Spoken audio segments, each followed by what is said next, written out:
Assalamualaikum warahmatullahi wabarakatuh. Alhamdulillah, selalu kita ucapkan agar nikmat yang telah diberikan kepada kita bertambah oleh Sang Pencipta Allah, karena Dialah yang telah menggantungkan nikmat tersebut dengan memuji namanya. Dan juga salam hormat kita, salawat dan taslim kepada manusia yang telah membawa hukum Allah kepada kita, sehingga kita tahu mana halal dan haram, mana yang diperintahkan dan dilarang. Dan tentunya juga akan mendapatkan pahala karena Sang Pencipta Allah telah menjadikan salawat dan taslim kepada Nabi besar Muhammad SAW sebagai ibadah. Lanjutkan bahasan mahkota pengantin. Semoga Allah berkahi dan kita masuk ke pasal baru, masalah mahar. Syarat pernikahan dalam Islam ada 4 hal yang mutlak. Yang pertama adalah adanya wali wanita secara mutlak. Dan wali ini adalah ayah kandungnya. Tidak bisa dialihkan kecuali dengan udzur-udzur syar'i, meninggal atau memang kafir atau memang dasarnya dia menolak calon mempelai laki-laki ini tanpa udzur syar'i. Kemudian yang kedua adanya mahar. Setelah wali langsung datang mahar. Dan yang ketiga adanya 2 saksi. Yang keempat adanya kalimat ijab dan kabul. Ya. Poin kedua dari syarat pernikahan adalah mahar. Dan mahar ini diperintahkan di dalam banyak dalil-dalil yang disampaikan oleh baginda Nabi SAW, juga tentu di dalam ayat Al-Quran. Penulis mengangkat misalnya sabda Nabi SAW di dalam hadis yang sahih riwayat Ibnu Hibban, khairun nikahi aisaruhu. Sebaik-baik pernikahan adalah yang paling ringan maharnya. Mahar masuk di dalamnya, intinya adalah sesuatu yang diberikan pada saat kalimat akad sedang diucapkan. Dan itu memang khusus diberikan kepada si perempuan. Mahar ini makin sederhana, maka makin berkah.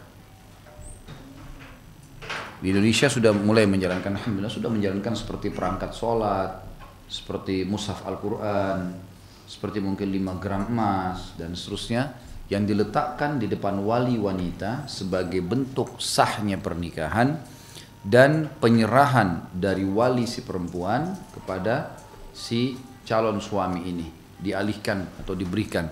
Karena sebenarnya si wali perempuan ini sedang mengatakan, saya sekarang akan serahkan kamu amanah Allah ini, sekarang tanggung jawabmu. Terima nggak? Terima. Baik, selesai.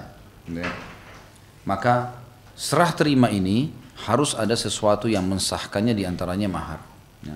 Dan mahar ini bukan buat ayah, tapi buat si anak perempuan tadi. Makin sederhana mahar, maka makin berkah. Sebagaimana hadis tadi saya katakan, sebaik-baik pernikahan adalah yang paling ringan maharnya. Di dalam hadis yang lain dikatakan, aktsaruhunna barakah, akalluhunna mahra. Wanita yang paling banyak berkahnya adalah wanita yang paling sederhana maharnya. Banyak wanita tidak faham atau walinya, mereka menganggap nikah itu adalah transaksi jual beli. Jadi ini hal yang sangat fatal, salah ini. Transaksi jual beli ini yang dimaksud adalah bagaimana mereka menjual si anak perempuan dengan laki-laki ini. Kamu boleh menikahi anak saya, tapi kamu harus menyiapkan uang 100 juta, 500 juta, 1 miliar dan seterusnya. Ini semua tidak benar. Dalam kesepakatan mahar, tidak masuk dalam mahar adalah biaya gedung atau biaya pernikahan. Itu bebas-bebas saja. Dalam arti kata disepakati. Makanya tidak aib dalam Islam kalau acara pernikahan, misal catering, misal gedung, ya, misal cetak undangan, ini semua dua belah pihak terlibat. Keluarga laki-laki dan keluarga perempuan, tidak harus semua pada laki-laki. Karena kewajiban dalam syariat kita hanya mahar yang diberikan. Selebihnya itu adalah mereka yang saling berbagi. Tentu di sini adabnya laki-laki yang melakukan.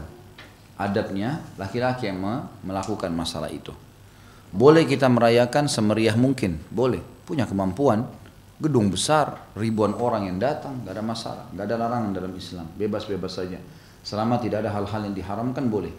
Selama tidak ada hal yang diharamkan, maka dibolehkan. Karena Nabi SAW berkata kepada Abdurrahman bin Auf, aulim walau bisyat, iklankan walaupun dengan 1 ekor kambing.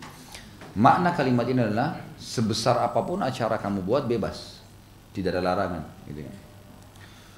Kemudian Allah Subhanahu wa taala menjelaskan, diangkat oleh penulis surah An-Nisa ayat 4, A'udzu billahi minasyaitonir rajim wa atun nisaa saduqatihinna nihla. Berikanlah mas kamu nikahi sebagai pemberian dengan penuh kerelaan. Kerelaan dikasih. Tentu tidak harus mahar ini ada orang memberikan uang real, memberikan uang dolar. Ini nggak ada urusannya sama sekali. Makin besar manfaatnya mahar bagi wanita makin bagus. Makanya perangkat sholat itu betul sebenarnya. Jadi dipakai sholat sama dia, Quran itu betul itu. Karena itu akan dipakai sama dia kan, akan sangat bermanfaat sekali. Tentu setelah akad nikah, mulai hari pertama sampai status suami istri ini terputus, kalaupun terputus dengan cerai, misal. Maka mulai hari pertama si laki-laki sudah wajib memberikan nafkah. Nafkah sesuatu yang harus digunakan untuk roda kehidupan dunia. Kehidupan dunia, dimakan, minum, segala macam sudah harus dikasih.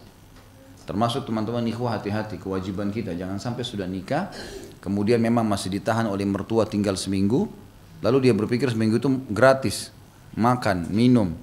Kalau dikasih sama mertuanya boleh, tapi dia sudah harus kasih nafkah kepada istrinya. Dia udah harus, itu kewajiban dia mulai hari pertama, mulai kalimat akad.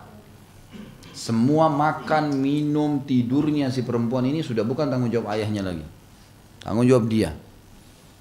Dia harus bertanggung jawab, tidak boleh dia menganggap remeh masalah seperti ini. Ada orang subhanallah tidak tahu diri sampai 6 bulan, 1 tahun tinggal sama mertuanya, makan, minum, tidur, nggak bekerja. Kadang-kadang juga ada mertua yang mungkin kena terlalu baik, memanjakan juga anak mantunya, akhirnya tidak bergerak, tidak bekerja. Ini tidak boleh semuanya. Nah, boleh, ini melanggar hukum syar'i ya, karena ada kewajiban nafkah di sini. Sudah bukan lagi kewajiban ayahnya si perempuan memberikan makan dan minum kepadanya, harus kepada si suami. Kemudian surah An-Nisa ayat 25, A'udzu billahi minasyaitonir rajim, An-Nisa 25. Tadi An-Nisa 4 itu ya, sebelumnya. Fankihuhunna biizni ahlihinna wa atuhunna ujurahunna bil ma'ruf. Karena itu kawinilah mereka dengan seizin tuan mereka dan berilah mas kawin mereka menurut yang patut. Tentu saja teman-teman sekalian, yang dimaksud dengan di sini dengan izin tuan mereka adalah izin walinya, ayahnya. Karena anak perempuan tidak boleh keluar rumah kecuali dengan izin ayahnya, penisbatan nama kepada ayahnya, dan itu termasuk masalah menikah harus dengan izin ayahnya. Itu yang dimaksud. Dan berilah mas kawin mereka menurut yang patut. Di sini menurut yang patut teman-teman sekalian bukan berarti saya bahasakan kasih perangkat sholat. Kemudian walaupun orang kalau begitu kita nggak usah kasih sesuatu yang bernilai.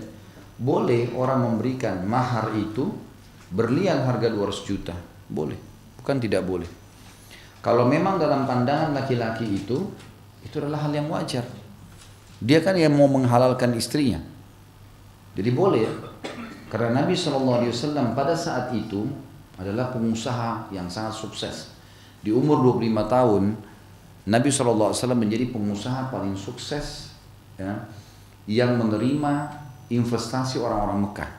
Jadi Nabi SAW mengelola banyak dana pedagang-pedagang Mekah, itu beliau yang mengelola. Salah satunya Khadijah, dan semuanya untung. Sampai waktu Nabi SAW melamar Khadijah, maharnya itu 20 ekor unta. Maharnya 20 ekor unta. Satu ekor unta ini kalau kita hitung 100 juta, ya, itu banyak sekali, gitu kan? Itu 20 ekor unta ini kita tinggal kali 20 saja, gitu. Itu kurang lebih 2 miliar, gitu kan? Itu mahar yang dikasih oleh Nabi SAW untuk Khadijah. Karena bagi Nabi SAW itu pantas, tidak ada sesuatu yang melanggar situ. Jadi jangan salah paham di sini, jangan sampai memahami tadi yang saya maksudkan. Walaupun orang kaya kasih perangkat sholat, tidak, bebas saja. Tetapi memang makin sederhana, makin pantas, gitu kan? Makin patut, maka makin bagus. Nanti akan kita pelajari. Ada juga anjuran Nabi SAW untuk diberi. Ada pakai ukuran ukiah nanti, ada pakai ukuran kayak takaran kurma, gitu kan? Kayak takaran kurma. Itu nanti akan kita bahas sebentar lagi. Kemudian surah An-Nisa ayat 24, Allah SWT juga berfirman, A'udzu billahi minasyaitonir rajim, famastamta'tum bihi minhunna fa'atuhunna ujurahunna fariidah wala junaha 'alaikum fima taradaitum bihi min ba'dil fariidah. Maka istri-istri yang telah kamu campuri di antara mereka, maksudnya sudah berhubungan badan di sini, berikanlah kepada mereka maharnya dengan sempurna sebagai suatu kewajiban, dan tidak mengapa bagi kalian terhadap sesuatu yang telah kalian saling merelakan sesudah menentukan mahar itu. Jadi harus diberikan mahar. Di sini keluar sebuah hukum, kalau ada wanita akad nikah lalu belum disentuh cerai, maka di sini mengembalikan setengah mahar. Pengembalian setengah mahar, gitu kan? Karena sudah ada kesepakatan, sudah ada akad. Tapi kalau sudah digaulin, ini nggak ada pengembalian mahar, kecuali memang dalam satu keadaan si wanita menipu. Misal dia tadinya sebelum menikah kita tahunya dia perawan misalnya, lalu kemudian ada pertanyaan yang dilemparkan kepada keluarga, anak ini masih perawan, tidak pernah berhubungan sama laki-laki? Iya, belum pernah. Keluarganya jamin, anak laki-laki perempuan ini jamin. Dia berhubungan badan sama perempuan, ternyata dia tahu bukan perawan. Maka di sini ada manipulasi data, atau bukan seperti apa yang telah diketahui. Misal dia nggak cerita kalau tangannya tangan palsu atau kakinya kaki palsu. Misal setelah menikah baru ketahuan kalau ini adalah bukan asli misalnya. Nah, ini ada manipulasi. Kalau seperti ini, walaupun sudah bergaul, sudah digauli, karena ada manipulasi, wajib si perempuan mengembalikan semua mahar, totalitas mahar, nggak boleh. Kemudian dikatakan di sini, di ayat atau dalil yang terakhir dalam 4 dalil yang ditulis atau 5 dalil yang ditulis oleh penulis ini, surah Al-Mumtahinah ayat 10. A'udzu billahi minasyaitonir rajim, wala junaha 'alaikum an tankihuhunna idza ataitumuhunna ujurahun. Dan tidak ada dosa atasmu mengawini mereka apabila kamu bayar kepada mereka maharnya. Mumtahinah ini jelas penekanan akan dinikahkan. Ayat ini turun kepada beberapa wanita dari Mekah yang masuk Islam, sementara mereka sudah status istri orang kafir. Dulunya orang kafir nih suami istri. Istrinya masuk Islam, hijrah ke Madinah, gitu kan. Suaminya nggak mau masuk Islam, tinggal di Mekah. Tersebar berita kalau Muhammad mengambil istri-istri kami, karena istri-istri mereka pada hijrah semua. Kan wajib hijrah pada saat itu, harus, nggak boleh tinggal di Mekah, harus hijrah semua. Maka turun ayat Al-Quran yang menjelaskan kalau perempuan-perempuan ini tidak halal lagi buat mereka, para suaminya. Dan mereka pun tidak halal buat perempuan-perempuan ini. Jangan kau kembalikan mereka, hai Muhammad, ke orang-orang kafir itu. Apapun mereka mau ucapin, biar aja. Dan bagi laki-laki mukmin yang mau menikahi mereka, wanita-wanita ini, bayar maharnya si suami itu, yang kafir. Suruh bayar. Misal maharnya dulu 10 juta. Bayar tuh ke suami kafirnya itu, kembalikan 10 juta, maka perempuan ini halal untuk dinikahi. Ini makna dari firman Allah, dan tidak ada dosa atasmu mengawini mereka apabila kamu bayar mereka maharnya. Bayar itu tebus tuh mantan suaminya gitu. Seperti itu. Baik, kita membaca sekarang keputusan Nabi SAW tentang mahar minimal dan maksimal, serta sahnya pernikahan dengan mahar hafalan Al-Quran yang dimiliki suami. Tertera dalam Sahih Muslim bahwasanya Aisyah radhiyallahu anha berkata, kana sadaquhu li azwajihi thintai ashrata uqiyah wa nashya. Qalat atadri ma nash? Qala qultu la. Qalat nisfu uqiyah. Fatilka 500 dirhamin. Fahada sadaqu Rasulillah SAW di azwajihi. Mahar Rasulullah SAW kepada istri-istri beliau adalah 12 uqiyah atau lebih. Aisyah berkata, tahukah kamu apa itu nash? Maka perawi mengatakan, aku tidak tahu. Maka Aisyah mengatakan, separuh uqiyah. Jadi semuanya berjumlah 500 dirham. Ini adalah mahar Rasulullah SAW kepada para istrinya. 500 dirham. Ya. Tentu di sini kita tinggal cari nilai dirham sekarang berapa. Kalau saya tidak salah sekarang itu 1 dirham 50.000 ya. 50.000 rupiah kursnya. Gitu ya. Kalau kurs dirham tinggal kali 500 dirham. Gitu ya. Jadi ini mahar Nabi SAW karena Nabi menganggap itu adalah pantas, sesuatu yang pantas. Gitu ya. Kalau 50.000 itu kali 100 saja sudah 5 juta ya. Berarti 5 kali 5 25 juta kurang lebih rupiah ya, 25 juta rupiah. Ini yang Nabi SAW berikan untuk mahar istri-istrinya. Jadi semua yang Nabi nikahi dikasih sejumlah ini. Dalam Sahih Bukhari sebagaimana telah disinggung bahwa Nabi SAW mengatakan kepada seorang laki-laki, undur walau khataman min hadid wa fihi qala madza ma'aka min al-Qur'an qala ma'iya suratu kada wa suratu kada a'dadaha faqala taqra'uhunna 'an dhahri qalbika qala na'am qala dhhab faqad mallaktukaha bima ma'aka min al-Qur'an. Carilah walaupun cincin yang terbuat dari besi.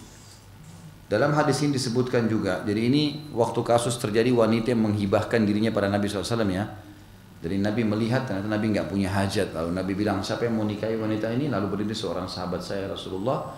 Kata Nabi SAW, pulang ke rumahmu cari walaupun cincin dari besi atau perak. Lalu dia balik, dia mengatakan tidak ada ya Rasulullah. Kata Nabi SAW, cari apa saja, nggak ada. Lalu dalam hadis ini penutupannya kata Nabi, apakah kamu hafal, ada hafalanmu dari Al-Quran, ada surah yang kamu hafal? Yang menjawab, aku hafal surah demikian dan surah demikian. Lalu kemudian dia menghitung surah-surahnya, surah ini, surah ini, surah ini, surah ini. Lalu kata Nabi SAW, apakah kamu membacanya secara hafalan? Kamu hafal surah-surah itu semua lengkap?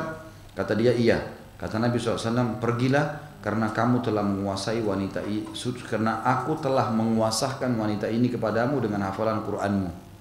Ya. Artinya Nabi SAW sudah nikahkan. Perlu kita garis bawahi juga satu hal ya, pernikahan di zaman Nabi SAW atau kalau Nabi yang nikahkan agak beda dengan kalau kita nikahkan ya. Kalau Nabi SAW yang menikahkan sahabat, itu tidak perlu Nabi bilang saya nikahkan kamu sama fulan bin fulan, nggak ada. Ya Rasulullah saya mau nikah. Nabi mengatakan baik saya akan nikahkan kamu. Ada maharmu? Ada. Sudah pergi, sekarang kamu halal.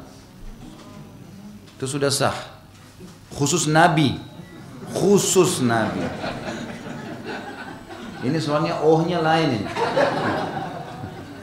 Khusus Nabi. Jadi hanya Nabi SAW. Nabi juga kalau menikah dengan istri-istrinya tidak ada akad nikah. Nabi SAW dengan sebagian besar istrinya beliau tidak akad nikah. Seperti sama Zainab misalnya. Ayat turun dari langit menikahkan Nabi. Allah yang nikahkan. Jadi orang langsung tahu ini istri Nabi. Udah. Diiklankan dalam ayat Al-Quran. Ini khusus Nabi. Ya. Kalau kita tetap akad nikah. Kita bicara Nabi atau yang Nabi SAW nikahkan. Makanya untunglah orang hidup zaman itu kan. Kalau antum semua ini harus melalui ana dulu. Nanti ana harus tuntut mana walinya, mana maharnya. Baiklah, seperti itu. Baik, makna ini adalah kembali kepada hadis tadi. Nabi bilang kepada sahabat yang bilang, iya saya hafal. Wanita itu di sebelah Nabi. Kata Nabi SAW, seakan-akan bahasanya bawalah ini sekarang jadi istrimu sah. Udah, saya sudah nikahkan kamu. Nabi SAW menikahkannya. Jadi tidak pakai lagi akad nikah. Di sini juga sebagian ulama mengatakan ada hukum khusus di sini. Kalau bertemu antara wali wanita dengan Nabi SAW, yang didahulukan siapa? Nabi. Di zaman Nabi itu beda. Jadi kalau ada perempuan mau menikah, kalau Nabi SAW sudah nikahkan, nikahnya sah. Masalah walinya setuju atau tidak, nggak ada urusannya. Nabi itu di atas semuanya, di atas orang tua kita, di atas, tidak ada hukum, tidak berlaku ini.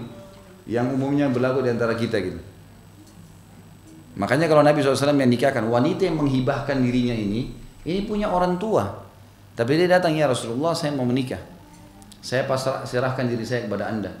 Nabi tidak ada hajat, Nabi langsung nikahkan. Tidak panggil walinya, tapi khusus untuk Nabi.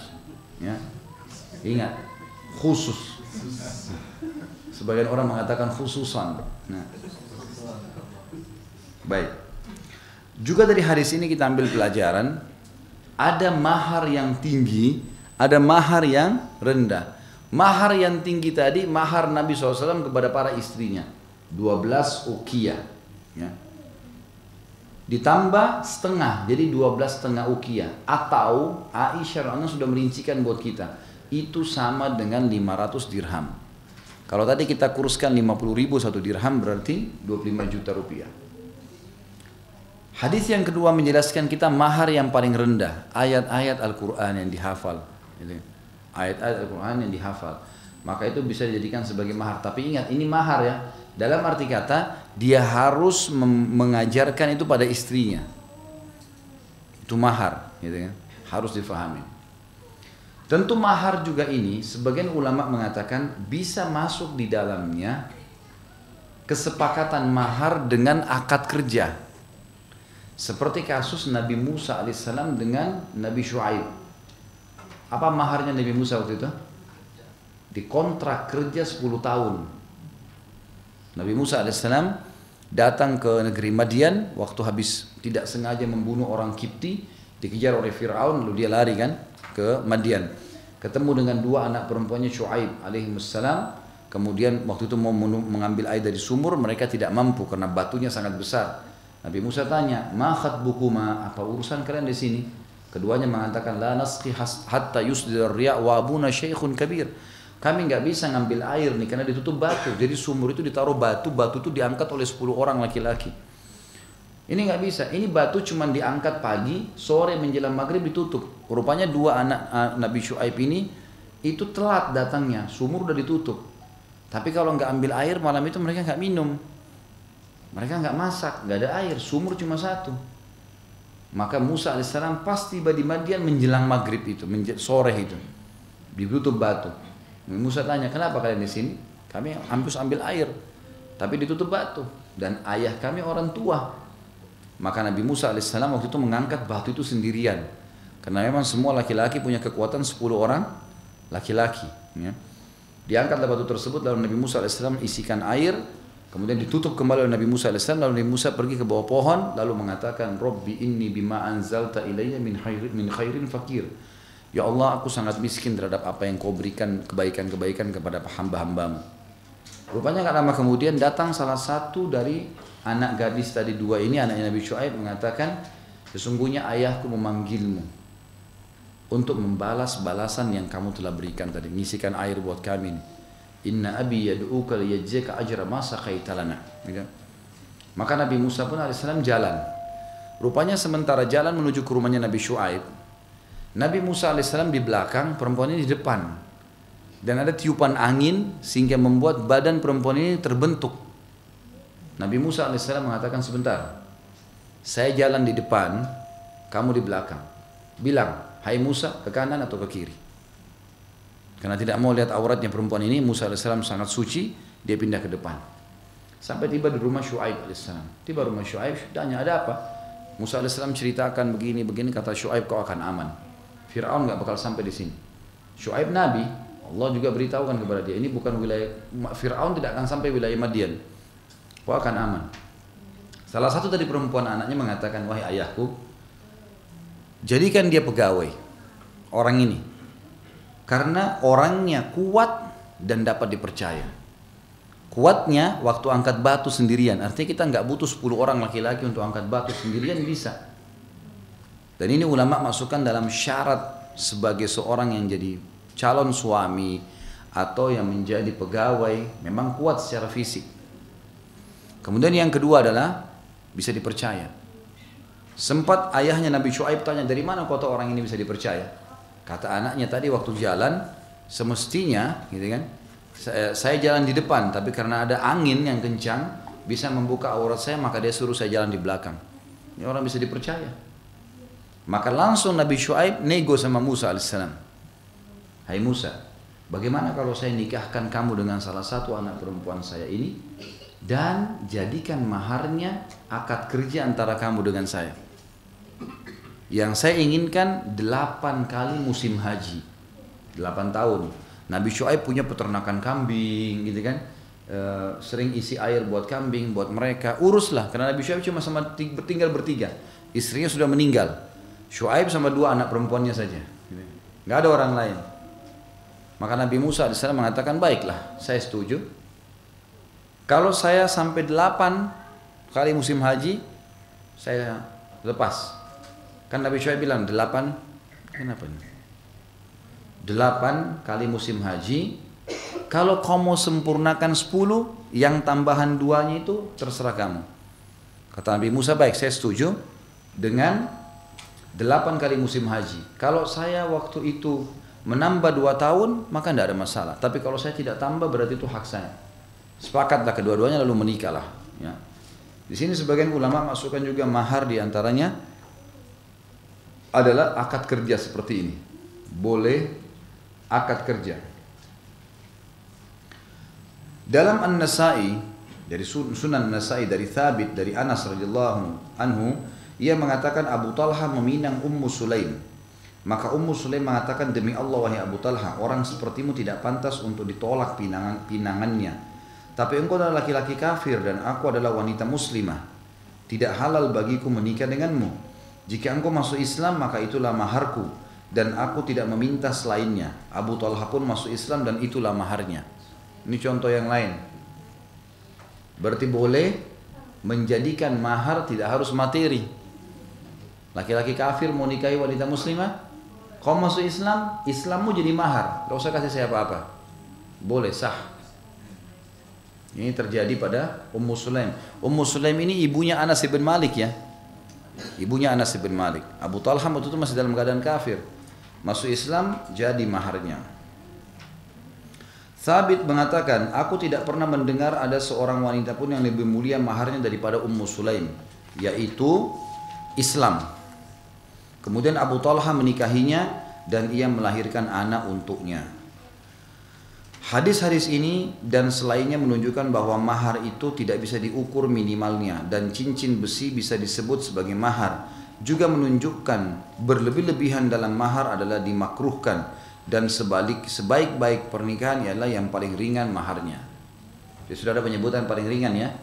Masuk Islam, syahadat tadi atau ayat-ayat Al-Quran, dan bisa sampai kalau sebagian ulama mengatakan yang dimaksud dengan maksimal adalah mahar Nabi SAW kepada para istrinya tadi 12,5 uqiyah kurma atau 500 dirham.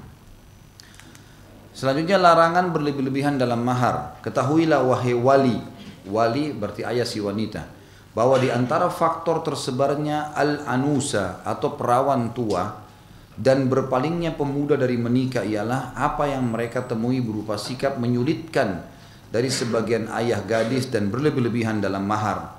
Rintangan ini seharusnya diletakkan di puncak rintangan yang berdiri di hadapan pemuda kaum muslimin dan yang membuat mereka mundur ke belakang, tidak jadi menikah. Setiap kali salah seorang dari mereka berpikir untuk melangkah langkah pertamanya menuju pernikahan dan membina rumah yang islami, maka Anda lihat pemuda itu ditanya pertama kalinya tentang apa yang telah disimpannya, tabungannya, dan apa yang disiapkan untuk biaya pernikahan berupa mahar, hadiah pengantin yang selaras dengan pengantinnya dan keluarganya. Selanjutnya baju pengantin untuk wanita yang dipinang dan mungkin untuk sebagian saudara wanita. Mau nikah, buat saya berapa? Buat ibunya berapa? Buat saudara-saudaranya berapa? Ini transaksi jual beli ini. Kadang-kadang ada yang tidak terus terang, tapi nanti ya umroh semuanya nih 7 orang, nanti ya begini, nanti ya begitu. Ini nggak boleh dalam Islam ini. Bagaimana caranya? Orang mau jalanin ibadah kok dihubungin syarat begini, mana boleh? Dikatakan di sini,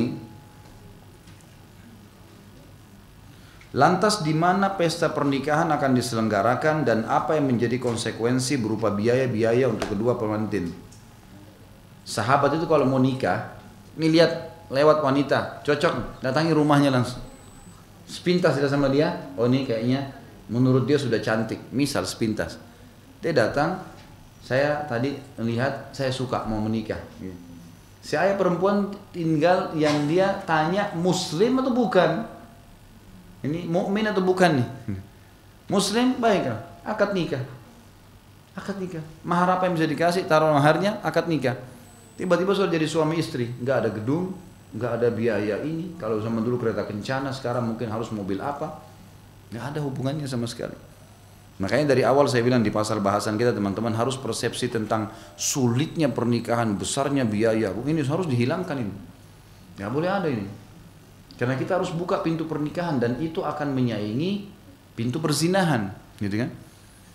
Kebenaran sama kebatilan kalau sama-sama ada di lapangan, zina sama nikah, maka mana yang termanage lebih rapi itu yang menang. Ya. Sekarang bukankah orang berzina mudah? Orang naik motor mampir di lampu yang kelap-kelip mampir bisa zina. Bayar berapa dia yang zina itu? Dan bayar berapa dia kalau mau nikah? Beda kan? Maka akhirnya karena termanage si zina ini dengan baik, dialah yang dianggap solusi. Nikah karena dikasih eksklusif, dialah yang dianggap rintangan. Gak usah nikah lah. Ini yang dimaksud tadi. Lalu hadiah pengantin dalam berbagai momentum keagamaan dan kebangsaan.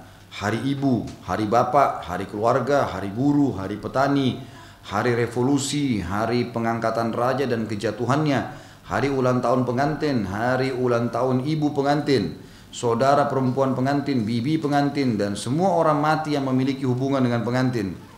Orang mati pun harus dikenang semuanya gitu. Rumit, sulit. Nanti si A yang sudah pakai sistem Islam sudah punya anak 7, ini masih pikir gedungnya kapan. Karena terlalu lama. Ada orang begitu menikah 3 tahun lagi. Kenapa? Gedungnya nggak dapat. Subhanallah. Kalau mati sebelum 3 tahun gimana? Hah? Masjid dekat rumah musola pakai nikah gitu. Atau di rumah saja, iklannya sudah selesai, mudahin pernikahan. Jangan rumit ini.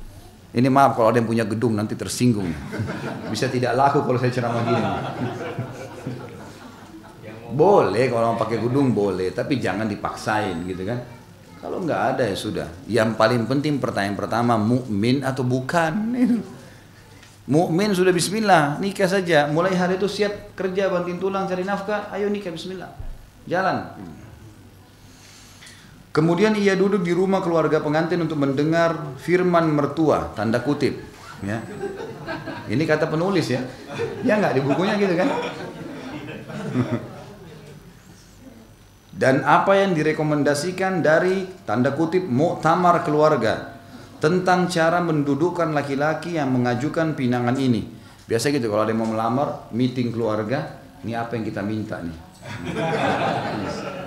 1, 2, 3, 4, 5. Rumit. Laki-laki yang memberanikan diri dan berpikir untuk meminang dan menikah untuk mendirikan rumah tangga yang islami guna mengikuti kitab Allah dan sunnah Nabi kita Muhammad SAW. Peminang ini mendengar apa yang direkomendasikan oleh rapat keluarga berupa menyediakan tempat tinggal tanpa berlebih-lebihan sebagai 2 batu sandungan. Di samping itu masih ada panitia belas kasih, tanda kutip. Di samping si peminang, kasur, dan menyiapkan kamar tidur dengan kriteria-kriteria yang disebutkan kepada peminang terakhir yang datang untuk meminang gadis dalam keluarganya. Orang yang telah memberikan kepada pengantinnya kamar demikian, lemari dengan kriteria demikian, interior demikian, dan pesta pengantin di tempat demikian, maka putri kita tidak lebih rendah daripada fulana atau ula atau alana. Maksudnya kalau kita berhasil nih buat laki-laki nanti bayar gedung yang itu, berarti kita lebih hebat daripada anaknya tetangga, sepupunya sendiri, gitu kan?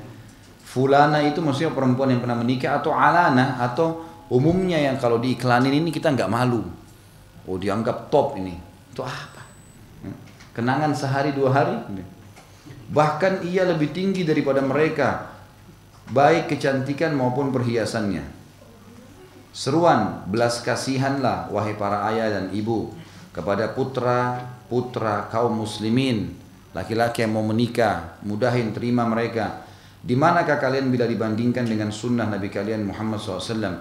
Di manakah putri itu bila dibandingkan dengan Ummu Mukminin Aisyah radhiyallahu anha? Bahkan di manakah ia bila dibandingkan dengan para sahabat Nabi? Di manakah kita bila dibandingkan dengan petunjuknya? Apakah mahar itu hak wanita atau hak ayahnya? Maka jawablah, mahar itu murni hak wanita. Allah berfirman dalam surah An-Nisa ayat 20, wa ataitum ihdahunna kintara. Sedangkan kamu telah memberikan kepada seorang di antara mereka harta yang banyak. Maksudnya si wanita. Jadi tidak ada hubungannya sama ayahnya. Ibnu Hazm rahimahullah dalam Al-Muhalla berkata, tidak halal bagi ayah gadis, baik masih kecil maupun sudah dewasa atau janda, atau tidak halal pula bagi selainnya, yaitu semua kerabat atau orang lain memutuskan sedikit pun mengenai mahar anaknya atau kerabatnya. Tidak halal seorang pun dari orang-orang yang telah kami sebutkan menghibahkannya, walau sedikit darinya. Demikian pula suami, baik ia telah menceraikan atau masih mempertahankannya. Jika mereka melakukan sedikit pun dari hal itu, maka ini tidak sah, batil, tertolak selama-lamanya. Tapi si wanita berhak menghibahkan mahar atau sebagiannya kepada siapa yang dikehendakinya. Ayah atau suami tidak berhak menghalanginya. Jadi mahar itu yang tentukan sebenarnya si perempuan, dan perempuan ini harus mengetahui kalau mahar itu adalah hal yang hanya untuk mensahkan dia digauli oleh suaminya, mensahkan pernikahan, maka dia yang sederhanakan. Jadi tidak ada dalam Islam menurut Ibnu Hazm di sini mahar itu ayahnya yang tentukan. Maharnya kamu harus siapin ini, kamu harus siapin ini, gitu kan. Dan mahar itu juga pada saat sudah dipegang oleh si perempuan, hak mutlak perempuan. Dia mau jual kah, dia mau kasih orang kah, itu terserah dia. Hak dia secara mutlak. Mahar dikategorikan sebagai utang laki-laki pada istrinya yang wajib dilunasi. Ia harus segera membayarnya. Itu utang, dia harus bayar, tidak boleh tidak. Boleh bagi seseorang menikahkan wanita tanpa menyebutkan mahar untuknya, berdasarkan firman Allah surah Al-Baqarah 236. A'udzu billahi minasyaitonir rajim. La junaha 'alaikum in talaqtumun nisaa ma lam tamassuhunna aw tafridu lahunna fariida wa matti'uhunna 'alal musi' al-ayah. Tidak ada kewajiban membayar mahar atas kamu jika kamu menceraikan istri kamu sebelum kamu bercampur dengan mereka dan sebelum kamu menentukan maharnya, dan hendaklah kamu memberikan suatu mut'ah atau pemberian kepada mereka. Ayat ini memberikan gambaran kepada kita bahwasanya kalau ada laki-laki menikahi istrinya, kemudian istrinya tadi saya sudah bahasakan menipu atau ada hal yang tidak, ini maharnya ditarik kembali. Tapi kalau sudah akad nikah tidak ada alasan syar'i, tiba-tiba saja menceraikan, maka dibagi dua maharnya, gitu kan? Kalau sudah digauli mutlak punya si perempuan, tidak bisa sama sekali untuk diambil kembali. Ya. Sekarang disebutkan di sini boleh kalian ya. Bila sebelum kalian menentukan maharnya, dalam arti kata di sini menurut penulis ada pendapat yang mengatakan boleh mengatakan saya akan siapkan mahar. Tiba-tiba mahar itu dibawa saja satu kotak perangkat sholat dikasih. Jadi perempuan tidak tahu sebelumnya mahar apa yang mau dikasih. Apakah sah pernikahan dengan mahar seperti ini? Sah saja. Ini kan sah saja. Kalau laki-laki. Pada saat si perempuan waktu dikatakan saya akan memberikan mahar. Atau si perempuan mengatakan saya tidak mau tentukan mahar, terserah saja. Lalu datanglah si laki-laki membawa di kotak-kotak lamaran biasanya kita, kemudian ditaruh dijadikan sebagai akad nikah. Apa syarat maharnya? Misal perangkat sholat, misal Quran, misal apa saja yang ada di situ ya sudah.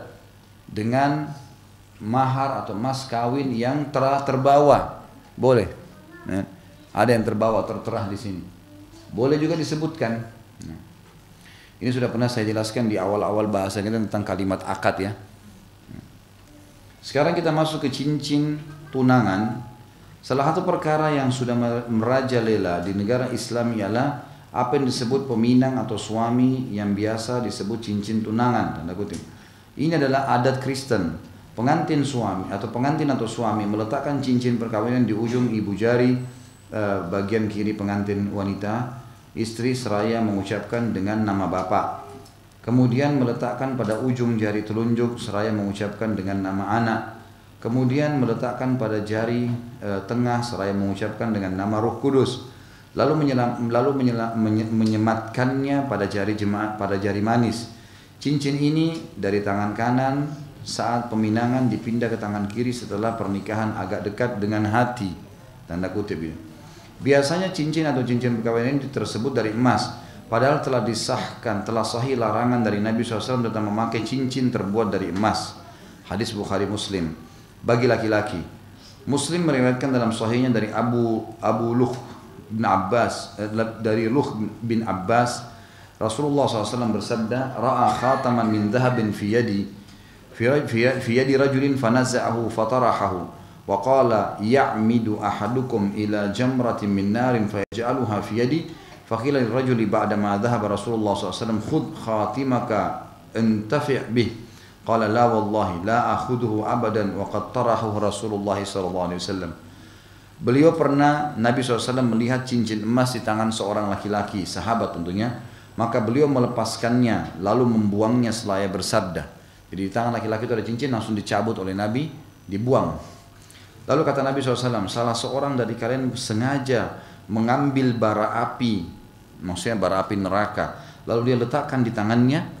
Setelah Nabi SAW pergi, dikatakanlah kepada laki-laki tadi yang sudah dicabut cincinnya oleh Nabi, ambil cincinmu, ambil, manfaatkan aja, maksudnya jual, kasih ke orang gitu. Yang penting kamu nggak pakai. Orang itu karena imannya mengatakan, demi Allah aku tidak akan mengambilnya selamanya karena Nabi SAW telah membuangnya. Hadis-hadis ini menjelaskan kepada kita tentang tidak adanya cincin kawin. Tidak ada istilah tukar cincin, apalagi pakai emas, nggak perlu. Dalam Islam keimanan, orang-orang non-muslim pakai cincin itu untuk memberikan isyarat orang lain kalau saya sudah nikah loh. Gitu. Dalam Islam tidak perlu itu. Orang tidak, Islam itu suruh jujur, suruh amanah. Tidak ada cincin pun, kalau dia mau bohong, cincin bisa dicabut, bisa saja. Itu bukan menjadi simbol gitu kan. Jadi keimanan seseorang yang menjadi simbol. Beliau juga bersabda dalam hadis, man kana yu'minu billahi wal yawmil akhir fala yalbis hariran wala dhahaba. Barang siapa yang mengaku beriman pada Allah dan hari akhir, maka janganlah ia memakai sutra atau emas. Ya. Hadis ini hasan diriwayatkan Imam Ahmad. Bagi laki-laki tentunya ya. Bagi perempuan berbeda. Tapi yang kita sedang titik beratkan tukar cincinnya itu. Itu enggak ada dalam Islam. Udah khidbah ada ya. Saya melamar seseorang, tinggal mengatakan kepada walinya saya akan melamar, saya ingin menikah. Itu kan sudah khidbah namanya. Tapi tidak ada lagi tukar-tukaran cincin sebagai tanda jari dan seterusnya, itu tidak ada. Apalagi kalau emas hukumnya haram bagi laki-laki. Dalam hadis yang lain Nabi SAW pernah angkat emas di tangan kanan, sutra di tangan kiri. Lalu beliau berkata, inna hadani haramun ala dzukuri ummati. Dua benda ini haram bagi laki-laki umatku. Tidak boleh dipakai bagi laki-laki. Sesungguhnya, sebagian laki-laki sengaja memakai cincin tunangan terbuat dari perak sebagai ganti cincin terbuat dari emas sehingga tidak jatuh ke dalam larangan. Namun ini tetap terjerumus dalam syubhat. Walaupun diganti perak, sama aja. Karena itu menyerupai orang-orang kafir. Sesungguhnya yang sahih dari Nabi SAW hanyalah memakai cincin terbuat dari perak, tapi tidak ada hubungannya sama pernikahan. Nabi SAW menggunakan di jari ya, kelingking sebelah kanan. Hanya itu saja Nabi SAW melakukan. Dan dibolehkan menggunakan di jari kelingking, jari manis dan juga ibu jari. Di dua ini dilarang. Laki-laki atau perempuan usahakan hindari. Kalau bisa di tiga ini saja. Ya, kalaupun mau pakai dua ini jangan, karena ini menyerupai kaum Lut. Menyerupai kaum Lut. Kaum Lut ini kaum yang homoseksual ya. Nah, semua yang merupakan ciri khasnya kaum yang pernah Allah siksa, kita nggak boleh ikut-ikutan. Sudah, nggak usah dibahas. Tinggalkan saja. Hukum agama diambil, terapkan. Nanti bagaimana, nanti begini, nggak usah nanti-nanti. Langsung. Ya. Nggak ada negosiasi kalau sama saya. Haram, haram, halal, halal. Titik. Jadi jelas. Baik. Nabi SAW pernah melihat sebagian sahabatnya memakai cincin terbuat dari emas, maka beliau berpaling darinya. Ia pun menaruhnya dan memakai cincin terbuat dari besi. Maka beliau mengatakan, ini adalah keburukan, ini cincin ahli neraka. Ia pun menaruhnya lalu memakai cincin terbuat dari perak, maka beliau pun mendiamkannya.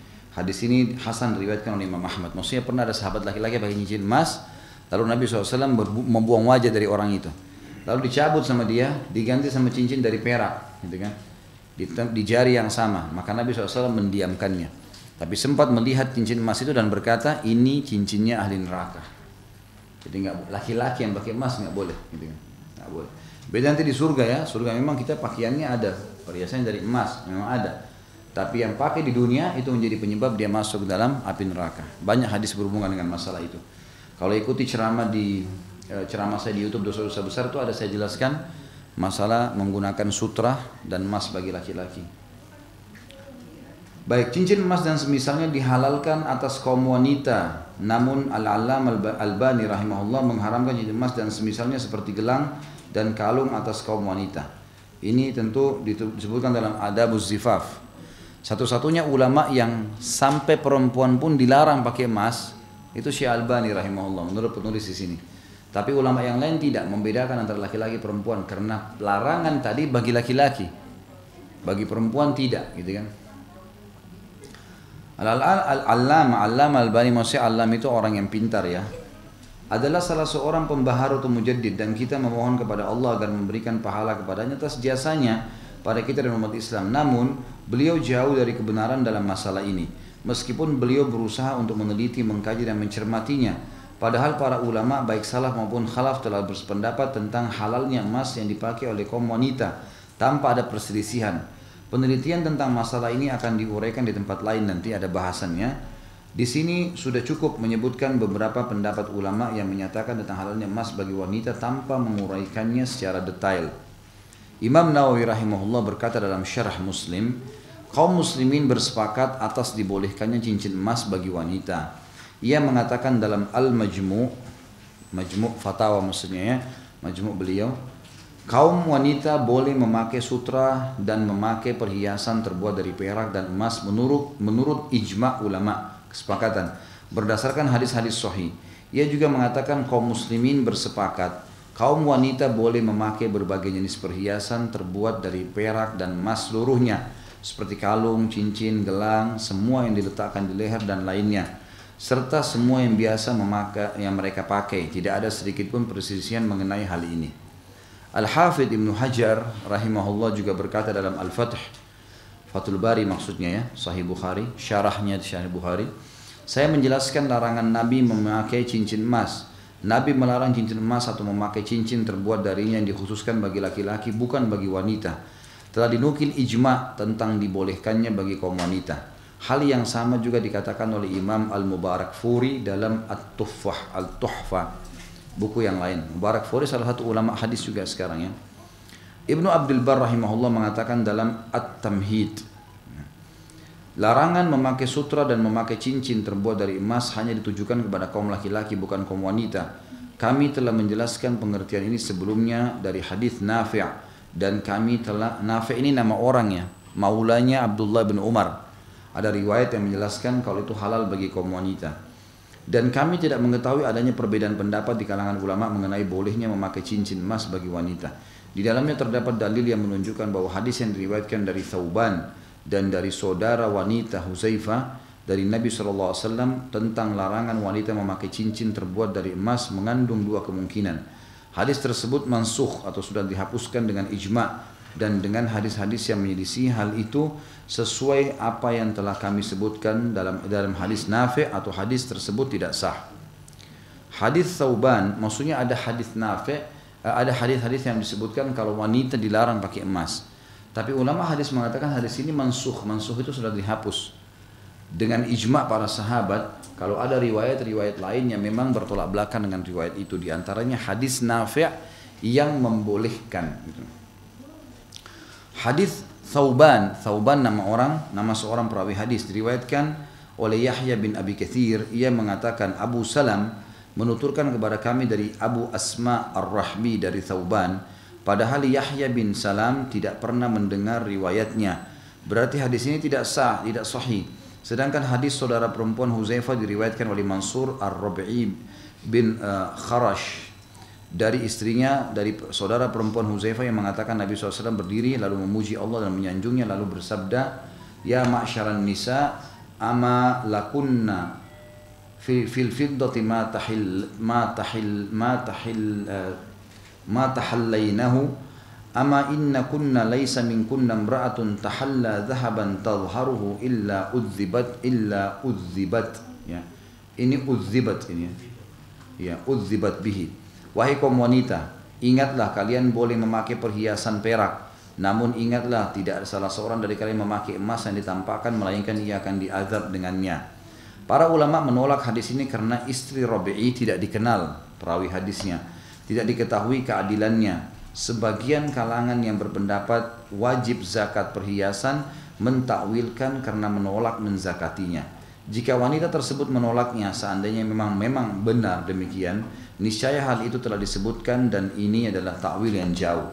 Intinya kesimpulan tadi adalah ini beliau sedang mengangkat khilaf di antara ulama atau perselisihan perdebatan antara ulama tentang satu-satunya Syekh Albani yang mengatakan tidak boleh emas bagi perempuan dengan riwayat tadi Thauban ini dengan ulama-ulama hadis yang lain. Dan hadis Thauban yang baru kita bacakan tadi, kalau siapapun wanita yang pakai emas di antara kalian itu akan disiksa dengannya, ini adalah hadis yang tidak diterima karena salah satu perawinya namanya tadi istrinya ya, Jahsyah ya, istrinya Rabi'i, tidak dikenal sebagai perawi hadis.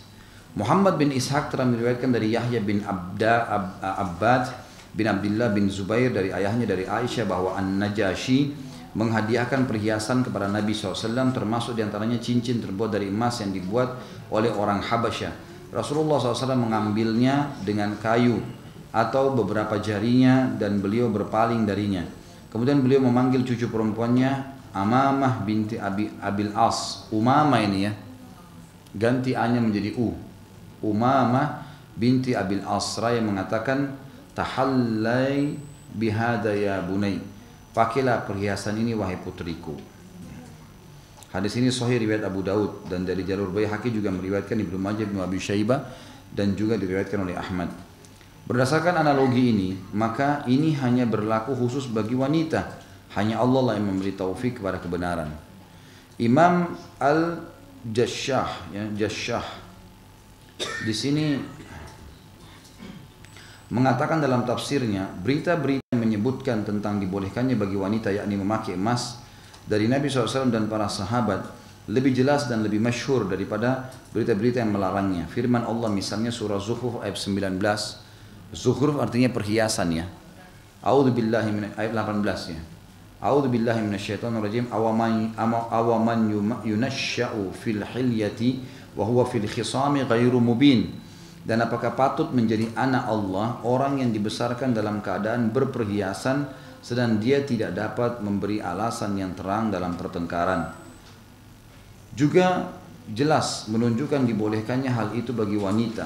Jadi ayat ini menjelaskan tidak boleh bagi laki-laki saja. Memakai perhiasan banyak dilakukan kaum wanita sejak zaman Nabi Muhammad SAW hingga hari ini tanpa ada seorang pun yang mengingkari mereka. Hal semisal itu tidak boleh ditolak dengan hadis-hadis ahad atau hadis yang satu jalur.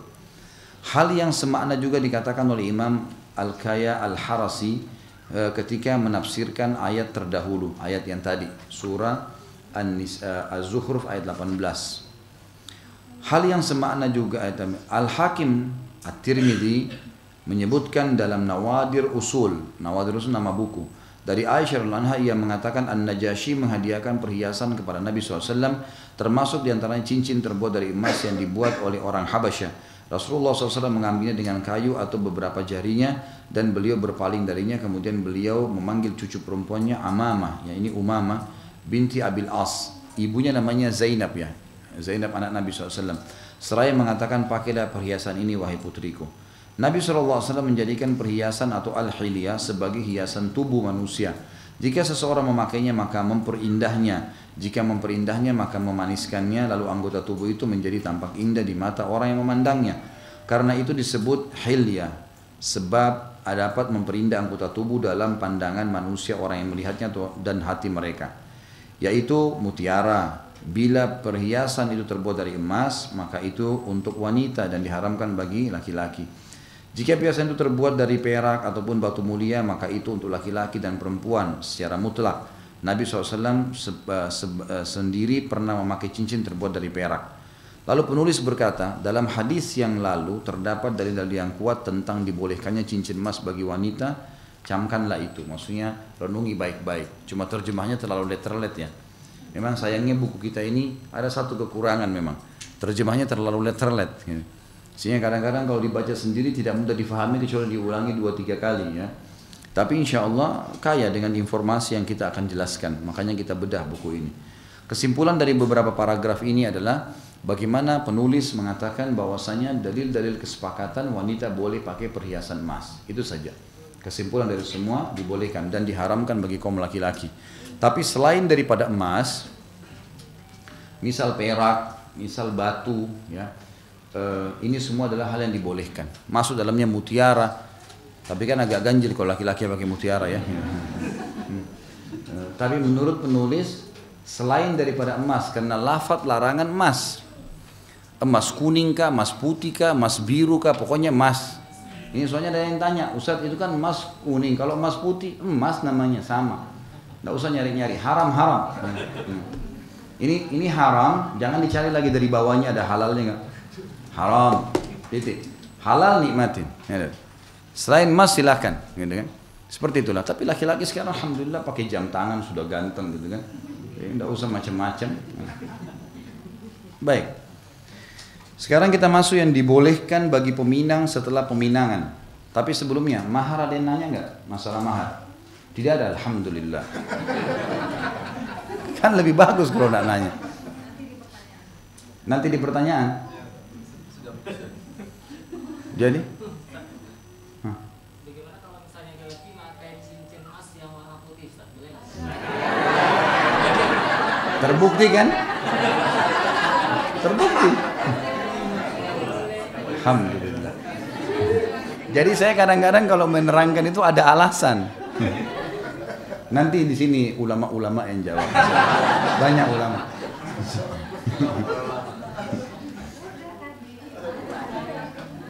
Baik. Ada lagi masalah mahar. Boleh nggak mahar dengan makanan atau minum? Boleh kalau disepakati.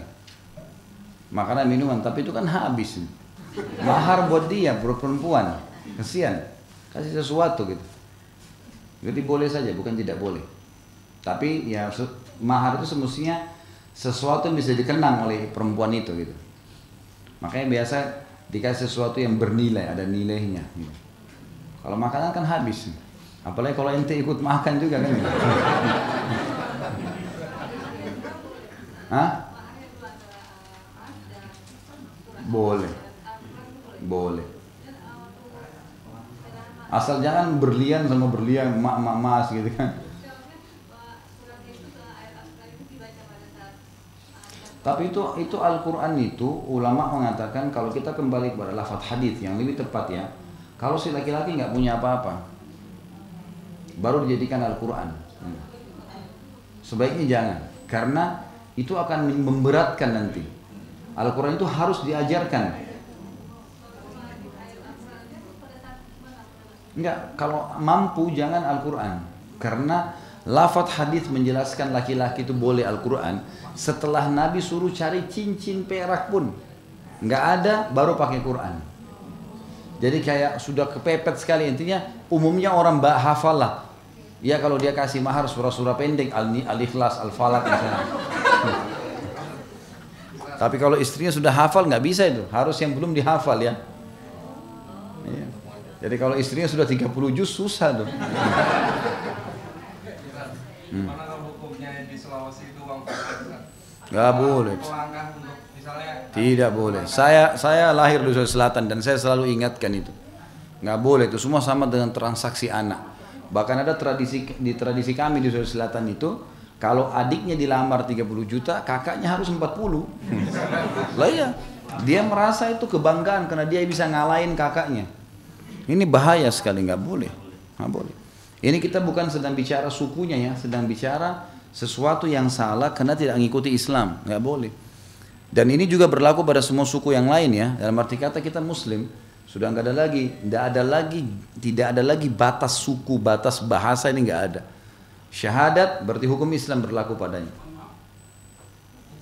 Ya, memang mahar itu utang. Utang memang. Kan tadi dibilang mahar itu utang yang harus dia selesaikan.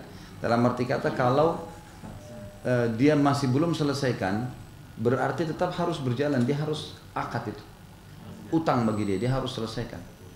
Nggak bisa enggak. Tapi ulama mengatakan dibolehkan masuk dalam akad karena disebutkan dalam Al-Quran dan tidak pernah ada larangan dari Nabi SAW berhubungan dengan masalah itu. Misal itu dikhususkan untuk Bani Israel atau untuk Nabi Musa, nggak ada penyampaiannya dan tersebutkan dalam Al-Quran, berarti dia bisa berlaku sebagai sebuah hukum. Baik, yang dibolehkan bagi peminang setelah peminangan. Setelah melakukan peminangan, peminang dibolehkan berbicara dengan pinangannya mengenai urusan agama dan semisalnya hingga dapat mengetahui sebagian aspek kepribadian istri masa depannya itu. Lalu ia mendengarkan pendapatnya, metode kehidupannya, kaidah dan prinsip yang ditempuhnya, serta mengoreksi apa yang dipandangnya perlu dikoreksi yang sejalan dengan kitabullah dan sunnah Rasulnya Muhammad SAW. Dengan syarat ia dilakukan dengan keberadaan mahramnya. Ia juga boleh memandang wanitanya. Hal itu dengan mempertimbangkan perselisihan ulama mengenai wajibnya memakai penutup wajah. Namun ia tidak boleh memegang tangannya, memegang tubuhnya atau memperhatikan bagian-bagian tubuh vitalnya yang dapat menggoda. Sebab wanita tersebut masih tetap asing baginya. Maksudnya setelah khidbah ini ya, pinang itu khidbah. Saya mau menikah, baru mau menentukan hari atau masih dipertimbangkan. Itu semua pada saat itu masih boleh, dia boleh datang dan boleh bertanya pada saat ada mahramnya gitu kan. Bagaimana kalau seandainya kamu memiliki anak, Allah kena anak, apa yang akan kamu lakukan? Dia mau tahu masa depannya perempuan ini seperti apa. Oh saya kayaknya nggak bisa urus anak misal. Dia udah punya gambaran. Kenapa? Kalau saya malah saya berharap istri yang bisa ngurus anak. Kan bisa sebelum menentukan kalimat akad ada. Tapi ini dengan syarat sudah Al-Quran dan Sunnah ya. Jadi datang ke rumah ada mahramnya. Dia bertanya bukan berduaan, bukan keluar, tidak menyentuh fisik. Bertanya sesuatu yang diperlukan. Dan pada saat itu boleh dia nazar yang kedua kalinya, yang ketiga kalinya, bagian wajah dan telapak tangan. Tidak boleh menyentuh sama sekali karena wanita ini masih asing baginya. Ia tidak dibolehkan darinya sebagaimana tidak dibolehkan dari wanita asing lainnya. Demikian pula ia tidak boleh berduaan dengannya kecuali dengan keberadaan mahram. Ia harus berhiaskan kesabaran dan ketabahan dalam mengenalnya dan membangun pendapat yang benar berkenaan dengan istri masa depannya itu. Semakin jarang peminang berkunjung kepada pinangannya, maka itu lebih baik baginya. Tidak usah malah makin rutin, karena sudah khidbah berarti tiap hari harus ketemu, tiap hari harus ngobrol. Tidak, yang penting yang dibutuhkan apa? Karena pacarannya setelah akad nikah, kan gitu. Jadi bukan sebelum akad nikah. Adapun pergi bersama, berwisata dan sebagainya dilakukan banyak orang, maka itu tidak boleh. Tidak pernah ada pada masa Nabi seorang laki-laki meminang wanita lalu ia pergi bersamanya untuk berbincang-bincang, berwisata dan berduaan dengannya untuk saling mengenal, mempererat, saling memahami dan seterusnya. Sehingga itu telah menjadi tanda kutip kebiasaan atau sunnah bagi banyak orang. Sebaliknya, yang sunnah menjadi bid'ah bagi mereka. Padahal apa yang bukan agama pada masa Nabi SAW, maka itu bukan pula agama pada hari ini. Jadi orang pergi berduaan, pergi sama-sama itu safar sampai ke luar negeri. Ini semua adalah hal-hal yang tidak pernah ada di zaman dulu. Yang ada safar setelah akad nikah. Sebagian orang menyangka ketika peminangan sudah dilangsungkan, maka ia telah memiliki segalanya dari calon istrinya itu.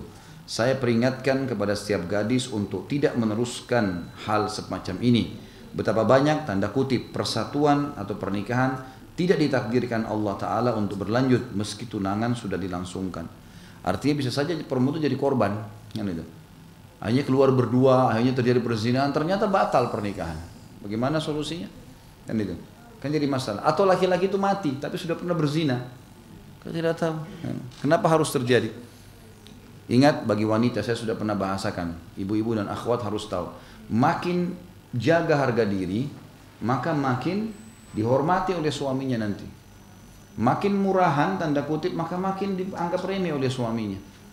Kalau perempuan gampang, ayo keluar ayo, jalan, ini apalah, makan, disentuh, segalanya bisa. Maka pasti suaminya anggap remeh itu. Tapi kalau dia memang punya mulia, sentuh saya setelah akad nikah, silahkan, gitu kan? Gak ada masalah, akad nikah selesai. Maka itu akan dihormati dengan izin Allah tentunya. Baik, sampai sini silakan kalau ada yang mau bertanya. Ada pertanyaan lagi? Soalnya ini ada bahasan khusus setelahnya malam pengantin lah apalah, ini yang bujang-bujang saya harap tidak datang.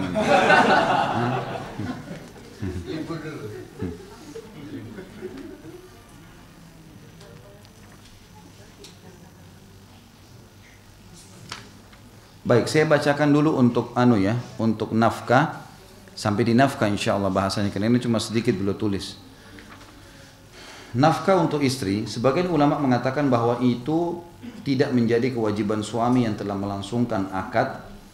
Suami belum berkewajiban, yang bahwa itu tidak menjadi kewajiban suami yang telah melangsungkan akad. Ini ada salah terjemahan kali ini. Sebagian ulama mengatakan bahwa itu tidak menjadi kewajiban suami. Ya, ini mungkin tidaknya dihapus ya, bahwa itu menjadi kewajiban. Ya. Tidaknya dihapus. Sudah jelas? Yang protes nomor 1 ibu-ibu. Salah itu. Salahnya fasih lagi ya. Nah. Baiklah. Suami belum berkewajiban memberi nafkah kepada istrinya hingga ia berpindah dari rumah ayahnya ke rumah suaminya. Berarti memang pendapat ini. Berarti ada pendapat, karena dia bilang sebagian ulama mengatakan bahwa itu tidak menjadi kewajiban suami yang telah melangsungkan akad nikah. Di sini semestinya tidak pakai titik, mestinya. Ini kan bersambung ya. Suami belum berkewajiban memberi nafkah kepada istrinya hingga ia berpindah dari rumah ayahnya ke rumah suaminya. Tapi nafkah itu masih menjadi kewajiban ayahnya. Ia tetap sebagai penanggung jawabnya berdasarkan sabda Nabi SAW, kullukum ra'in wa kullukum mas'ulun an ra'iyati. Setiap kalian adalah pemimpin dan kalian akan bertanggung jawab terhadap pemimpin yang dipimpinnya. Selama ia ini. Ada pulpen enggak? Saya juga mesti perbaikin di rumah. Ya, jazakallah khair. Selama ia tetap di rumah ayahnya, maka ayahnya bertanggung jawab akan nafkahnya, bukan kewajiban suaminya yang belum membina rumah tangga dengannya. Sebagaimana ia masih tetap dalam tanggung jawab ayahnya, maka sang ayah juga memiliki hak penuh terhadapnya sebagaimana sebelum akad nikah. Allahu a'lam ya. Kalau saya pribadi belum pernah menemukan pendapat seperti ini ya. Baru dalam buku ini, kalau pendapat yang pernah saya temukan seperti saya bahasakan tadi, setelah akad nikah tinggal di rumah mertua atau tidak sudah menjadi kewajiban si suami. Karena nafkah itu sebenarnya sudah berjalan selama dia menjadi suami. Punya rumah atau tidak punya rumah, numpang atau tidak gitu kan. Kontrak atau rumah pribadi, semua berarti sudah harus ada nafkah. Nah, baik, ini kurang lebih sampai sini kita bahas insyaallah. Saya akan baca pertanyaan dulu. Tidak usah tambah lagi pertanyaan ya. Yang lalu aja masih banyak nih. 6 bulan lalu ta'aruf dengan ikhwan, usia 34 tahun, komitmen setelah ta'aruf 6 bulan ingin menikah. Akhir bulan 4 sudah dikenalkan dengan kedua orang tua dan keluarganya di Surabaya. Setelah itu ke Makassar, ketemu orang tua dan keluarga saya untuk mengutarakan maksud untuk serius menikah. Setelah khidbah, Masya Allah, sabar ya, saya bacain dulu. Setelah khidbah mulai muncul masalah adat masing-masing. Ibunya sudah mengatakan keberatan jika maharnya tinggi, karena tolak ukurnya agama. Tidak memberatkan, semampunya dari pihak kami. Musyawarah pertama ikhwannya setuju dengan biaya yang akan dikeluarkan. Keesokan harinya ibunya tidak setuju, ingin disederhanakan. Kami pun menyetujui kemampuannya. Berjalannya waktu, persiapan saya sudah 50%, tapi ikhwan masih 0%. Dua minggu lagi mau menikah, ikhwannya menyatakan keberatannya lagi. Dari pihak akhwatnya mengikuti kemauannya, ingin lebih disederhanakan lagi. Ikhwan belum juga ada persiapan. Malam tadi ikhwan mengatakan ibunya minta diundur karena sudah mepet waktunya. Alasannya lagi karena ada cucu baru lahir 1 minggu, jadi tidak bisa hadir. Begitupun bapaknya tidak bisa hadir juga. Di tengah-tengah masalah itu akhwat ingin membatalkan, sudah 2 kali mengutarakan, namun ikhwan tidak ingin membatalkan. Si akhwat bilang apakah ikhwan serius atau tidak, karena selalu pelin-pelan, selalu berubah-ubah ucapannya. Apakah harus dibatalkan saja atau dengan cari yang lain? Sedangkan keinginan ingin menikah syar'i. Jazakallah khair. Kalau dia sudah ingkari janji yang sudah disepakati lalu diingkari, sudah boleh dibatalin. Akhwatnya boleh batalin. Tidak boleh. Sedangkan orang jadi istri saja itu boleh mengajukan khulu kalau suaminya melakukan pelanggaran agama. Jadi boleh saja. Boleh saja. Menurut saya Allahu alam kalau memang ada hal-hal yang dianggap nanti rumit makin lama, maka boleh dibatalin, tidak ada masalah. Dan ikhwan tidak punya hak untuk mengatakan tidak, saya tidak mau. Bukan di tangan dia itu. Bukan semau dia itu. Jadi, si perempuan boleh batalin, boleh membatalin, dan setelah membatalkan boleh nerima khidbah orang lain. Tapi saran saya Allahu alam lebih baik istikharah dulu ya. Istikharah, mudah-mudahan ada hikmah-hikmah yang Allah rahasiakan, di situ kita tidak tahu. Bagaimana hukumnya bagi suami istri yang suaminya sudah ketiga kalinya menyatakan cerai, namun kemudian dia bilang khilaf dan kembali dengan istrinya? Enak benar. Hah? Bagaimana caranya? Ucapkan cerai sudah 3 kali baru bilang khilaf. 3 kali khilaf. Hah? Tidak bisa. Kata Nabi SAW, jangan main-main di 3 hal. Nikah, rujuk, dan cerai. Tidak bisa main-main soal ini. Ini laki-laki kurang beriman sama Allah. Bagaimana caranya kamu ceraikan, sama saya ceraikan? Ini kata-kata cerai sudah saya bilang. Bungkus rapi-rapi, pakai gembok emas, kunci, taruh. Jangan sentuh. Darurat baru dipakai. Itu senjata pamungkas. Ibu-ibu juga gitu. Jangan cuma telat sedikit suaminya, ceraikan saya, tidak cocok, pulangin saya. Apain? Cerai itu senjata syaitan kalau untuk dipakai begitu. Jangan. Kalau darurat betul-betul dari pelanggaran agama terjadi, memang betul-betul enggak dijalankan hak-hak, nah itu baru. Kalau enggak jangan. Ini tidak boleh. Kalau Allah alam, kalau ditanya kepada saya, kalau walaupun dia bilang dia khilaf, nggak bisa. Ini sudah terjadi perceraian. 3 kali ya sudah talak, ini nggak bisa kumpul. Ini bisa terjadi perzinahan. Ustaz, untuk badal umroh atau haji, apakah kita harus 2 kali umroh untuk kita lalu mikot kedua niat untuk membadalkan orang tua? Nah, dalam satu kebijakan umrah Rasulullah SAW 1 kali berumrah. Kalau kita niatkan 1 kali umrah saja untuk orang tua, apakah anak mendapatkan pahala umrah? Tentu saja lebih afdal umrah saja 1 kali buat kita. Nanti kalau umrah kapan lagi baru umrahkan orang tua gitu. Kalau Allah mudahin, karena tidak ada kewajiban untuk itu. Kalau umrah yang kedua, kalau kita umrah sudah umrah yang lalu, kita umrahkan sekarang untuk orang tua, umrah saja buat orang tua kita. Insya Allah anaknya dapat pahala ya. Jadi kalau misalnya ada masjid kita lewatin, kita taruh uang 100.000 niat untuk orang tua kita yang sudah meninggal, kita juga dapat pahala. Bukan cuma orang tua kita dapat pahala, bakti sama orang tua, dapat pahala sedekahnya juga gitu. Jika ada seorang ikhwan datang melamar ke rumah akhwat beserta keluarganya dan terjadi kesepakatan memutuskan tanggal diserahkan kepada yang bersangkutan ikhwan dan akhwatnya. Berselang waktu 2 minggu, ikhwan ingin memberikan uang untuk kehidupan akhwat yang sedang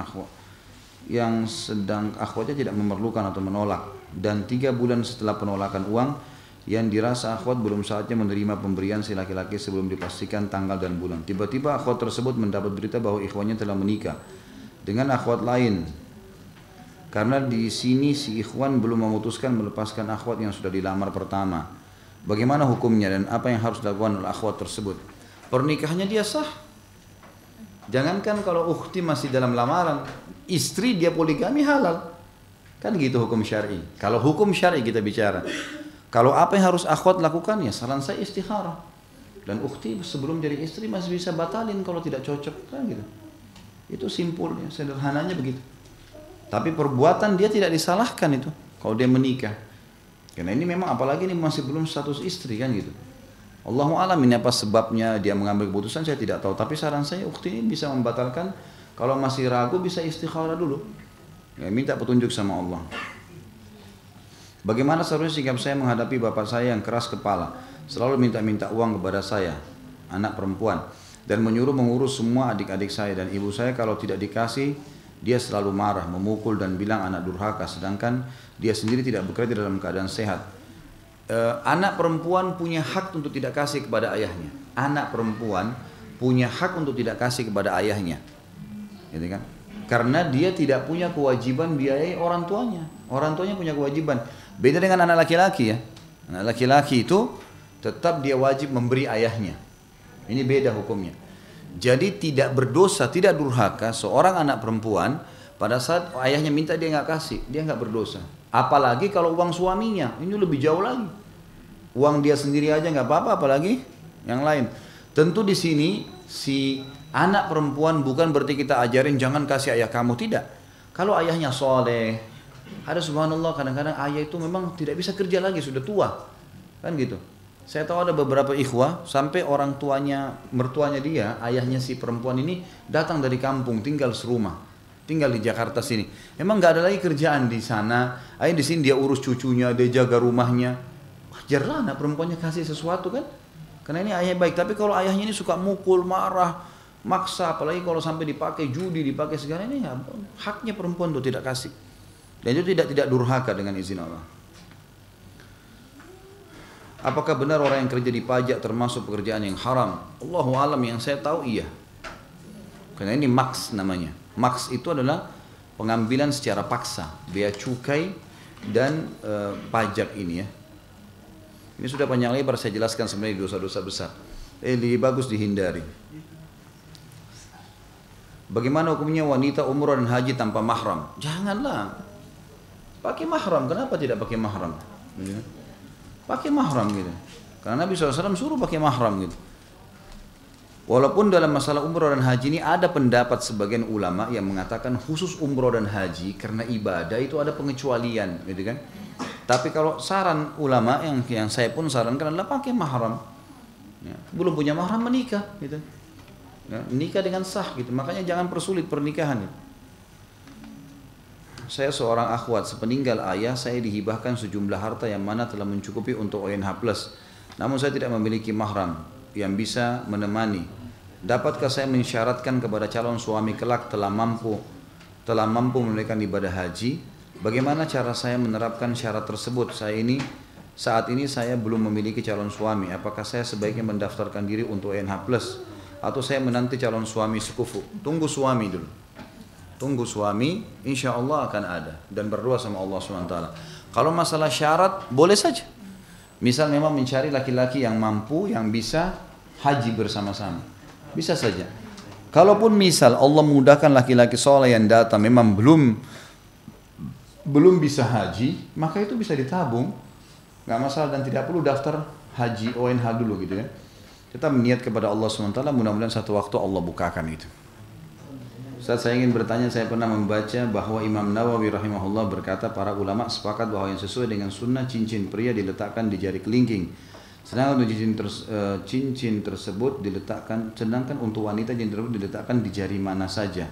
Syarah saya Muslim, apakah ini benar Ustaz? Sedangkan Ustaz bilang bahwa wanita harus memakai cincin di kelingking, jari manis dan ibu jari. Tolong penjelasannya.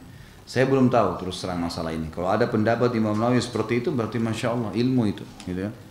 Saya tidak tahu, karena selama ini yang saya tahu adalah memang meletakkan cincin itu di jari kelingking, jari manis, dan juga di jari ibu jari, gitu kan? Ini yang ada diambil oleh pendapat ulama, diambil oleh para ulama dari hadis Nabi SAW yang melarang menyerupai kaum-kaum yang pernah disiksa oleh Allah SWT. Salah satunya yang pernah dirincikan dalam satu buku yang pernah saya dapatkan, itu adalah perilaku kaum Lut yang memakai cincin di dua ini. Ini biasanya orang-orang homo memakai di sini, maka dikhawatirkan menyerupai mereka. Gitu. Allahu a'lam. Dan juga kalau kita pakai di cincin di jari di kelingking walaupun perempuan, saya yakin itu adalah mendapatkan pahala. Karena Nabi SAW kan bukan cuma untuk laki-laki saja dicontohi, perempuan pun bisa. Termasuk meletakkan cincin itu kan, itu tidak ada masalah. Sholat bolehkah pakai cincin? Boleh saja, tidak masalah. Ada saja pertanyaan. Mas kawin boleh dijual untuk kurban? Boleh, asal perempuan yang jual, haknya dia. Karena tadi kita sudah bahas ya, mahar itu sudah diterima oleh perempuan, dia boleh jual, dia boleh kasih orang, terserah dia, bebas, haknya dia. Nggak ada masalah. Nanti kalau misal, tentu ini berjalan waktu biasanya, karena tadi kan kalau dia terjadi penipuan atau dia memang belum digauli tapi memang sudah tercerai dan memang ada udzur-udzur syar'i dikembalikan, maka kalaupun sudah dijual maka dia bisa diganti dengan yang senilai gitu, atau yang serupa. Apakah boleh membicarakan kesepakatan mahar sebelum acara akad? Tentu saja. Itu yang tadi kita bahas. Boleh dibahas sebelum akad nikah, boleh ketemu, bahas kembali, tanya masalah program masa depan, bicarakan masalah mahar, itu boleh semua dibicarakan, tidak ada masalah. Kapan mengutarakan besarnya mahar yang disetujui oleh dua pihak? Tentu saja ini semua masalah mekanisme lapangan ya. Kapan saja boleh dibicarakan, tidak ada sesuatu yang masalah di situ dan bisa dibahasakan kapan saja. Artinya tidak ada waktu tertentu. Intinya dalam syariat kita makin dipermudah pernikahan maka makin bagus. Sudah azan ya? Ana cinta Ustaz karena Allah. Ahabbakallah alladzi ahbabtani fi.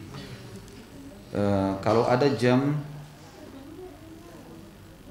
berlapis emas ya, dan setelah sadar karena bertambahnya ilmu dan iman saya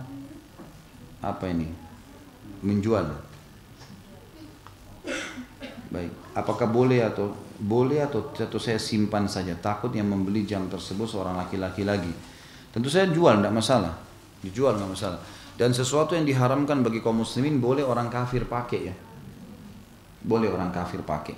Selama dalam agama mereka tidak masalah maka boleh saja. Makanya Umar bin Khattab radhiyallahu anhu pernah mendapatkan baju jubah itu dari sutra. Bagus sekali. Sutranya itu dari dibaj. Dibaj itu sutra yang halus, yang mahal gitu. Waktu Umar lihat, Umar tahu ini haram, gitu kan? Lapor kepada Nabi SAW, Nabi larang, nggak boleh. Maka Umar bin Khattab mengirim jubah itu ke adiknya yang masih kafir di Mekah. Berarti untuk orang kafir kan boleh.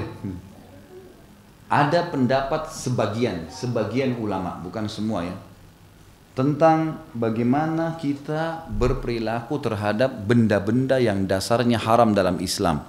Seperti alat-alat musik, piano kah, gitar kah. Sudah tahu hukumnya nggak boleh. Dulu ada. Ini apa? Dihancurin atau dijual nih? Nah ini sebagian pendapat ulama mengatakan boleh dijual kepada orang kafir, jangan orang Islam. Karena bagi mereka di agamanya nggak apa-apa.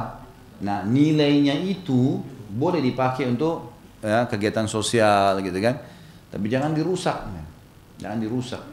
Kecuali kalau benda-benda itu memang mudaratnya berbahaya kayak narkotika atau khamar gitu kan. Nah kalau orang misalnya tadinya punya bar lalu dia tobat, memang khamarnya harus dibuang semua itu.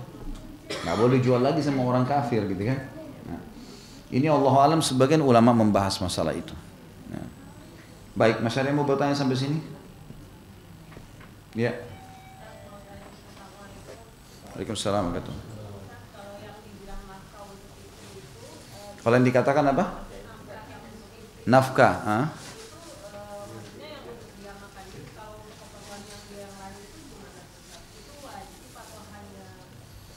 Kalau sesuatu yang harus dengannya berputar roda kehidupan, makan, minum, gitu kan?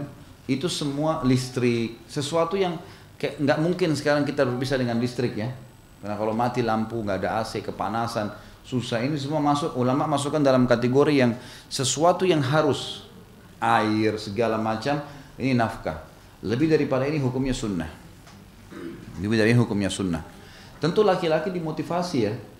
Seperti hadis Nabi SAW, dinar yang engkau infakkan untuk fakir miskin, dinar yang engkau infakkan untuk jihad di jalan Allah, dinar yang engkau pakai untuk bebasin budak, dan dinar yang engkau berikan istri anakmu jauh lebih besar pahalanya. Artinya setiap laki-laki dimotivasi untuk memberikan lebih. Tapi ibu-ibu harus tahu kewajiban suami adalah sesuatu yang hanya untuk kebutuhan rutin. Itu kewajiban dia, selebihnya bukan kewajiban, hukumnya sunnah. Tapi boleh seorang istri negosiasi mengatakan akan ada seperti ini, bagaimana menurut kamu, ini bisa dibantu atau enggak gitu kan.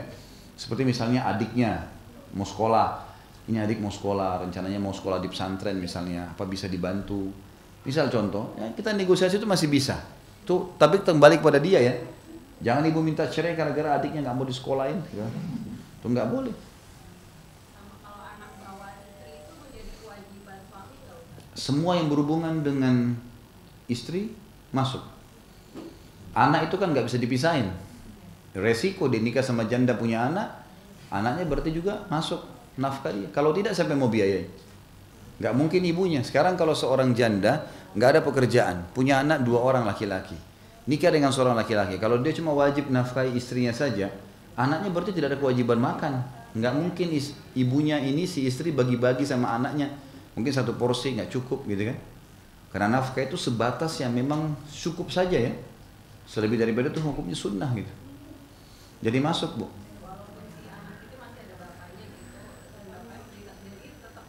Enggak. Kalau ada ayahnya, ayahnya tetap memberi nafkah.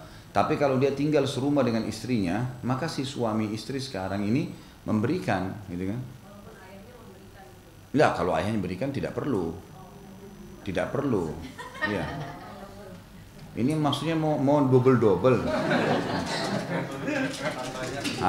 Ini namanya at-tamma. Ya.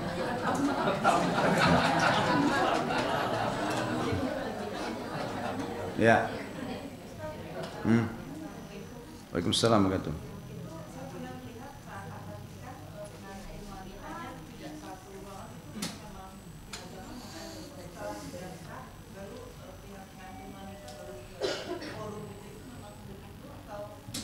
Setelah akad nikah.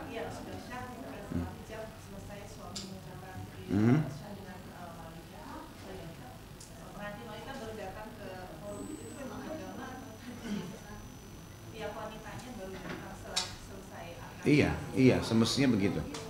Iya, karena selama belum akad nikah belum istri. Sama dengan wanita asing. Enggak, itu enggak benar. Bersanding itu enggak benar. Duduk bersebelahan belum akad nikah bagaimana ceritanya nih? Sama duduk dengan wanita yang asing. Makanya yang perlu dalam akad nikah hanya si mempelai laki-laki sama wali. Perempuan itu enggak hadir pun enggak apa-apa, enggak masalah. Dia enggak dengar pun akad nikahnya enggak masalah. Karena yang perlu adalah ayahnya, walinya. Dia cuma diinformasikan, saya sudah nikahkan kamu. Ya sudah. Gitu kan? Kenapa, Bu? Enggak masalah. Enggak masalah. Ada lagi? Kalau mempelai laki-lakinya membohongi keluarga si laki-laki bahwa mempelai perempuannya itu udah janda, tapi dia membohongi keluarga bahwasanya enggak, dia masih perawan. Dosa dong. Kenapa? Iya, makanya jadi si mempelai laki-lakinya bohong ke keluarga, dia bilang calon istri saya ini masih perawan, tapi kenyataannya pada saat. Untuk apa dia bilang itu? Iya. Jadi jujur, dan memang tidak perlu kita bilang sebenarnya. Kalau misal ketahuan perempuan ini memang belum menikah, tapi mungkin pernah berzina sehingga tidak perawan lagi, dan memang ada informasi kita dapatkan itu, gitu kan? Tapi dia sekarang, Islam kan melihat yang sekarang. Masa lalu itu udah tidak ada ceritanya. Mau dia pemabuk, mau dia pezina itu nggak ada urusan. Sekarang taubat ya sekarang ke depan, gitu kan? Mestinya memang dia tidak bertanya, ataupun kalau dia tahu dia nggak perlu ceritain ke keluarganya. Nggak butuh. Kalau ada keluarga yang tanya, ini istrimu calon istri masih perawan nggak? Saya nggak. Untuk apa ditanya? Nggak usah jawab. Allahu alam. Kita kan juga tidak tahu pasti kan. Ya, jadi lebih baik jangan. Nggak perlu itu semua. Karena keluarga juga tidak perlu campur sampai ke situ. Ada lagi? Tentang pernikahan yang syar'i itu, tentang periklanan yang syar'i, terus walimah yang syar'i itu seperti apa sih? Dalam walimah itu boleh pakai air panas? Ini sudah pernah kita jelaskan sebenarnya. Pernikahan syar'i itu ada beberapa hal. Yang pertama, tidak boleh ada kemaksiatan secara umum, seperti ikhtilat, campur laki-laki perempuan, gitu kan? Masuk dalamnya ini sebenarnya dianjurkan oleh para ulama tidak bersanding di gedung. Kalaupun ada di gedung, maka perempuan sama perempuan, laki-laki sama laki-laki. Biasanya ikhwah sekarang yang sudah buat IO-nya itu mereka sudah paham bagaimana caranya gitu loh. Jadi itu termasuk tamu-tamu kalau bisa tidak bersama itu malah sangat positif, sehingga tidak terjadi hal-hal yang haram. Ini kalau mau bicara murni syar'i ya, murni syar'i. Lebih efektif lagi kalau berpisah jam. Seperti misal akad nikah jam 10 pagi sampai jam 12 siang. Ini untuk laki-laki, mempelai laki-laki dengan tamu laki-laki. Akad nikahnya, makannya dia berbaur sama mereka, salaman segala, itu positif. Nanti habis duhur sampai asar perempuan, mempelai perempuan sama tamu perempuan semua. Maka itu lebih positif. Kalau enggak mungkin dipisah gedung, pisah ruangan, ada hijab atau apa itu, maka itu jauh lebih efektif. Itu jauh lebih tepat gitu. Boleh. Boleh dihijab. Hijab ini pun tidak harus hijab tutup mutlak ya. Dalam arti kata memang hijab, sehingga memang misal ada kayak pintu tutup yang kelipat itu, atau ada tirai, atau ada ya, atau pernah saya lakukan, saya ngambil dari salah satu IO di ikhwah dan akhwat, suami istri yang buat itu, memang dia buat bunga, tapi memang agak padat sekali, sehingga memang orang kalau mau lihat itu sangat dekat baru kelihatan, kalau enggak. Tapi itu ada suara, ada kedengaran. Karena kadang-kadang juga kalau perempuan disendirikan mutlak tertutup tidak ada panitia khusus, itu juga nanti kalau terjadi apa-apa di sana nggak ketahuan gitu loh. Enggak masalah, enggak masalah. Itu dulu ya, tidak ada maksiat. Kemudian yang kedua, ini masuk di sini dalamnya tidak boleh ada musik ya. Musik dalam arti kata yang haram. Seperti datangkan penyanyi perempuan, terbuka aurat segala ini. Terus orang-orang yang hadir pada nonton, ini semua haram, tidak boleh. Yang dibolehkan satunya adalah memukul rebana, gendang. Tapi bagi kaum wanita, di kaum wanita itu dibolehkan. Kemudian yang kedua, syarat pernikahan tadi harus ada wali. Ini pernikahannya. Kemudian harus ada mahar, ada 2 saksi. Kemudian ada kalimat akadnya dan diiklankan. Iklan itu maksudnya orang yang sering ketemu. Siapa saja yang sering ketemu, kayak tetangga-tetangga, kerabat dekat diundang. Supaya mereka datang menyaksikan akad nikah itu. Jadi pada saat nanti jalan sama istri ini, atau si istri jalan sama suaminya, orang-orang yang dekat yang sering ketemu dia tahu, oh ini istrinya, ini suaminya sudah nikah. Tidak harus semua orang diundang. Jelas ya? Ada lagi? Ada pertanyaan satu, tapi saya nggak mau baca nih. Takutnya nanti ikhwanya cemburu nih. Hah? Hah? Katanya Ustadz ada niat nikah lagi nggak?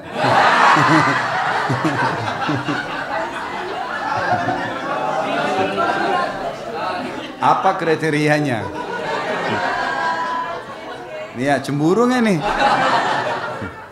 Makanya jangan lama-lama. Gak ada yang mau, Ustaz. Bu, ini mesti buatin tim di sini, Bu. Di Masjid Nurul Iman itu kita bentuk itu, dikasih biodata masing-masing, nanti dipertemukan. Ada namanya sianida. Siap nikah muda. Baik, mungkin bisa insya Allah daftar di situ ya. Allahu a'lam. Baik begitu, subhanakallahumma bihamdika asyhadu an la ilaha illallah astaghfirullah wa atubu ilaik. Assalamualaikum warahmatullahi wabarakatuh.